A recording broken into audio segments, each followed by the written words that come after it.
Hi hello నమస్తే నేను మీ యాంకర్ ధనుష్ వెల్కమ్ టు ఐ డ్రీమ్. ఈరోజు మనతో పట్టిన గెస్ట్ యష్మి గౌడ. ఇప్పటికే మీరు హౌస్లో తన అందంతో అందరిని అట్రాక్ట్ చేసుకుంటూ తన కైండ్ ఆఫ్ ఎంటర్టైన్మెంట్తో మనందరిని ఎంటర్టైన్ చేస్తూ వస్తుంది. సో యష్మి గురించి తెలుసుకోవడానికి యూట్యూబ్లో కానీ ఎక్కడ కూడా మ్యాక్సిమం ఏ ఇంటర్వ్యూస్ లేవు అనేది నా ఫీలింగ్. తను కూడా ఎక్కువ ఇవ్వలేదు. సో ఈ ఇంటర్వ్యూలో తన గురించి, తన కెరియర్ గురించి అండ్ కొన్ని బిగ్ బాస్ విషయాలు కూడా మాట్లాడుకుందాం. సో ఇంకే లేట్ చేయకుండా స్టార్ట్ చేద్దాం. Hi Yashmi. Hello, How are you? Dhanush. I'm good. How are you? చాలా బాగున్నా. సో ఆల్మోస్ట్ టైం 2:00 అవుతుంది. ఇంకొన్ని గంటల్లో లోపలికి వెళ్ళబోతున్నావు. ఏంటి ఎక్సైట్మెంటా, భయమా, ఎలా ఉంది లోపల ఫీలింగ్? అన్నీ ఉన్నాయి. లైఫ్ లో ఫస్ట్ టైం ఒక పెద్ద స్టార్ ని మీట్ అవుతున్నా. ఎప్పుడు అలా ఇలా ఇంత క్లోజ్ గా ఎప్పుడు మీట్ అవ్వలేదు. సో కొంచెం భయం ఉంది. And also I'm very excited. ఎలా ఉంటుంది ఆ ఎక్స్పీరియన్స్, ఎలా ఉంటుంది అని. అండ్ ఫస్ట్ అయితే ఒక 10 days ముందు ఓకే, ఇంకా 10 days ఉంది, ఇంకా 9 days ఉంది, 8 days ఉంది, ఇప్పుడు ఇంకా అవర్స్ ఉంది అంతే. So I'm excited. సో బేసిక్గా వెళ్ళే వాళ్ళందరూ కూడా ప్రీవియస్ సీజన్స్ ఎంతో కొంత నాలెడ్జ్ ఉండి ప్రీవియస్ సీజన్స్ అంతా ఫాలో అయ్యి చూసే వెళ్తూ ఉంటారు. సో చూసావా ప్రీవియస్ సీజన్స్? చూసాను, కానీ ఏది ఎగ్జాంపుల్ గా నేను తీసుకోలేదు. అంటే వీళ్ళలాగా ఆడాలి, ఈ సిచ్యువేషన్ వస్తే ఇలా రియాక్ట్ అవ్వాలి, అలా అయితే ఏం ప్లాన్ చేయలేదు. కానీ జస్ట్ అంటే ఆ సీజన్ వచ్చేటప్పుడు అప్పుడప్పుడు నేను చూసాను అంతే తప్ప ప్రిపరేషన్ అయితే చేయలేదు. ఐ డోంట్ నో ఇది ఎంతవరకు నాకు వర్కౌట్ అవుతుంది లోపలికి వెళ్ళిన తర్వాత. బట్ నేనైతే 0% ఏమీ ప్రిపేర్ అవ్వలేదు. సో అందరూ మేజర్ రీజన్స్ 2 రీజన్స్తో వెళ్తారు. ఒకళ్ళు ఫినాన్షియల్ ప్రాబ్లమ్స్ ఉన్న వాళ్ళు డబ్బుల కోసం పోతూ ఉంటారు, కొంతమంది ఫేమ్ కోసం వెళ్తూ ఉంటారు. ఏ కేటగిరీ నువ్వు? రెండు కాదు.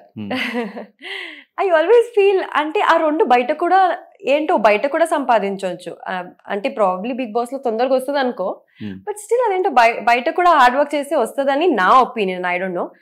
బట్ నేనైతే ఆ రియాలిటీ షో, ఆ బిగ్ బాస్ ని ఎక్స్పీరియన్స్ చేయడానికి అయితే వెళ్తున్నాను. నాకు చాలా ఇష్టం రియాలిటీ షోస్ అంటే బేసికలీ. సో నేను ఏ రియాలిటీ షో వచ్చినా నేను ఒప్పేసుకుంటా. సో ఇలా ఈ ఆఫర్ వచ్చినప్పుడు నాకు నో చెప్పాలని అనిపించలేదు. Biggest of all reality shows. So రాగానే ఒప్పేసుకున్నాను. ఇంకా ఐ జస్ట్ వాంట్ ఎక్స్పీరియన్స్ అని. నాకు తెలిసిన Yashmi sweet, cute, kind hearted, ఎవరిని హర్ట్ చేయదు, ఇవి నాకు తెలుసు. ఈ మెంటాలిటీతో లోపల ఎన్ని వీక్స్ సర్వే అవుతావు అనుకుంటున్నాను? నువ్వు చెప్తున్నప్పుడు అవునా ఇవన్నీ నేనేనా అని అనుకుంటున్నాను. But I don't no.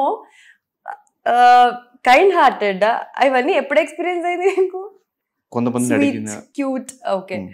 I don't no. Yeah బేసికల్ కాదు అంటే ఎవరిని హర్ట్ చేయను. యా ఇంటెన్షనలీ నేను ఎవరిని హర్ట్ చేయను. బట్ ఐ డోంట్ నో, నాకు తెలియకుండా నా మాటల వల్ల ఎవరికైనా హర్ట్ అయితే అవన్నీ నాకు తెలీదు. I'm not prepared. అలా అని నేను చాలా సైలెంట్ అని ఒప్పుకోను. నువ్వు చెప్పేలాగా నేను చాలా కైండ్ హార్టెడ్, సాఫ్ట్ అవన్నీ. I'm very strong. చాలా గట్టిగా మాట్లాడేస్తా. ఎక్కడ లో వాయిస్ లో మాట్లాడాలి అక్కడ లోగా మాట్లాడతా. ఎవరితో స్వీట్ గా ఉండాలి వాళ్ళతో స్వీట్ గా ఉంటా. ఎవరితో ఎలా మాట్లాడాలి బాగా తెలుసు నాకు. అది I mixture of everything. I think Yashmi will survive inside the Bigg Boss house అని నాకైతే అనిపిస్తుంది. ఎన్ని రోజులు I don't know, but definitely నేనైతే I can be strong inside the house. నీ పేరుకి నాకు ఒక లింక్ ఉంది. ఏంటి? Yashmi.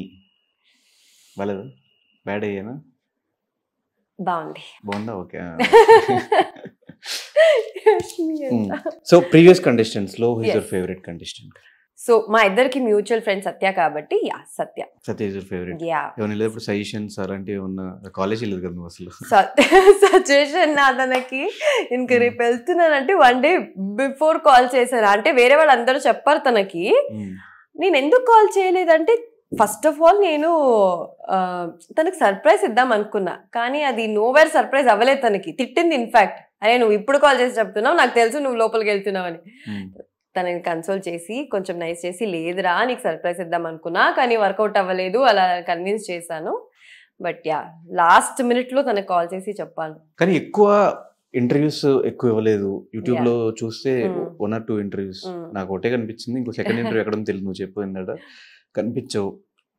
Only TV shows, serials, బయట ఫ్రెండ్స్ తో కూడా ఎక్కడ పెద్దగా నేను చూసింది లేదు. ఎందుకు? ఇంట్రోవర్టా లేదంటే ఎక్స్ట్రోవర్టా లేదంటే ఎందుకు బయటికి రావడం, అందరితో మింగిల్ అవడం అనే పాయింట్? అది కూడా ఉంది. బట్ తర్వాత ఇంకొకటి అంటే ఫస్ట్ ఆఫ్ ఆల్ నేను ఏ ఇంటర్వ్యూ చూసినా, ఏ పాయింట్ ఆఫ్ వ్యూ లో చూసినా it should be informative. So నేను ప్రతిసారి ఇంటర్వ్యూ అడిగినప్పుడు నేను ఆలోచిస్తా, నా నుంచి ఏదైనా ఉపయోగం ఉందా జనాలకి, అంటే నా ఇంటర్వ్యూస్ చూస్తారా. సో ఈ థాట్ ప్రాసెస్ లో నాకు ఎప్పుడూ ఇంటర్వ్యూస్ ఇవ్వాలి అని నాకు అనిపించలేదు. వచ్చినా నేను చాలాసారి లేదండి ఇస్తానండి చెప్తానండి అని చెప్పేదాన్ని. బట్ ఇప్పుడు నాకు వేరే ఆపర్చునిటీ లేదు, ఇవ్వాలి, నా గురించి తెలుసుకోవాలి జనాలు అని ఇప్పుడు I come out of it, అంతే, ఇవ్వాలి అని అనుకుంటున్నాను. So introvert extrovert? అంబివర్ట్. అలా నా మూడ్ బట్టి, అంటే ఒక్కొక్కసారి నాకు చాలా ఇంట్లోనే ఉండాలి, ఎవ్వరు వద్దనిపిస్తుంది. సో ఒకరోజు అలా అనిపిస్తే ఇంకో రోజు డెడ్ ఆపోజిట్, అందరితో మింగల్ అవుతా, అందరితో బయటకు వెళ్తాను. నెక్స్ట్ నా ఫ్రెండ్స్ అందరు ఎవరెవరు ఉన్నారు అందరికి కాల్ చేసి let's go out, let's have fun అని. So I would say ambivert. Even friend circle కూడా చిన్నదే అనుకుంటా కదా? యా, చాలా చిన్నది. I'm very happy with my friend circle. అంటే ఎక్కువ మంది ఫ్రెండ్స్ చేసుకుంటే ఏమైపోతుంది, అందరికి టైం ఇవ్వలేము మేము ఉన్న ఇండస్ట్రీలో ఆబ్వియస్లీ.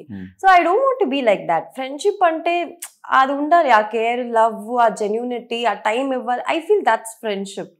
సో అందుకే నాది సర్కిల్ చాలా చిన్నది.